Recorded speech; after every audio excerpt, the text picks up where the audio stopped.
Baroda district amateur athletics association દ્વારા Paris Olympic games 2024માં સૌપ્રથમ વખત વડોદરામાંથી લક્ષ્મણ કરંજગાંવકરની નિમણૂક કરવામાં આવી છે। વિશ્વનો સૌથી મોટો ખેલ મહાકુંભ એટલે ઓલિમ્પિક ગેમ્સ, જેમાં દુનિયાભરના વિવિધ રમતોમાં ભાગ લેવા અને પોતાનું કૌશલ્યનું પ્રદર્શન કરવા માટે આવતા હોય છે। એથ્લેટિક્સ, કે જેને મધર ઓફ ઓલ ગેમ્સ કહેવાય છે, એ રમતમાં ભારતીય ખેલાડીઓને પ્રોત્સાહન આપવા અને તેમની દેખરેખ રાખવાની જવાબદારી એટલે કે સર્વપ્રથમ વખત તારીખ 26 જુલાઈથી 10 ઓગસ્ટ સુધી પેરિસ ઓલિમ્પિક ગેમ માટે ડેલિગેટ તરીકે લક્ષ્મણ કરંજગાંવકરની નિમણૂક કરવામાં આવી છે। તેઓને 30 ભારતીય એથ્લેટ પેરિસ ખાતે કોચ, મેનેજર, ડોક્ટર, ફિઝિયો જોડે કામ કરવાની તક મળી છે, જે તેમને તેમના વર્ષોના રમતગમતના અનુભવ સ્વરૂપે મળી છે, જે ભવિષ્યમાં વડોદરા અને ગુજરાતના એથ્લેટિક્સના વિકાસ માટે ખૂબ જ ઉપયોગી નીવડશે અને વડોદરાની રમતગમતની પરંપરાને આગળ ધપાવવામાં પણ મદદરૂપ થશે। ત્યારે પેરિસ ઓલિમ્પિક 2024માં વડોદરાના ગૌરવ સમાન લક્ષ્મણ કરંજગાંવકરની ડેલિગેટ તરીકેની નિમણૂક થતાં એક પત્રકાર પરિષદનું આયોજન અગ્રણી ગૌરવભાઈ પવલેની અધ્યક્ષતામાં કરવામાં આવ્યું હતું, જેમાં બરોડા ડિસ્ટ્રિક્ટ એમેચ્યોર એથ્લેટિક્સ એસોસિએશનના હોદ્દેદારો અને સભ્યો ખાસ ઉપસ્થિત રહ્યા હતા અને લક્ષ્મણ કરંજગાંવકરને શુભેચ્છાઓ પાઠવી હતી।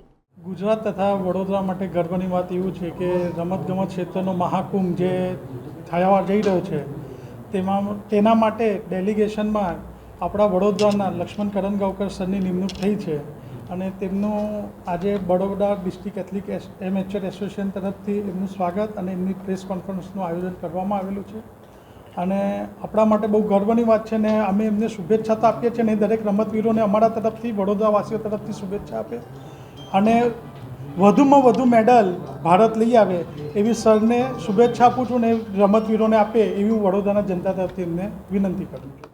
હવે મારી આજે નિયુક્તિ થયેલી છે એ એથ્લેટિક ફેડરેશન ઓફ ઇન્ડિયા તરફથી જે ડેલિગેશન જવાનું છે પેરિસ ઓલિમ્પિકમાં, એ ડેલિગેશનમાં મારી નિમણૂક થયેલી છે અને મારા સાથે બીજા 4 જણ એ સંબંધ આખા આપણા ભારતમાંથી એમની ડેલિગેશન તરીકે નિમણૂક થયેલી છે।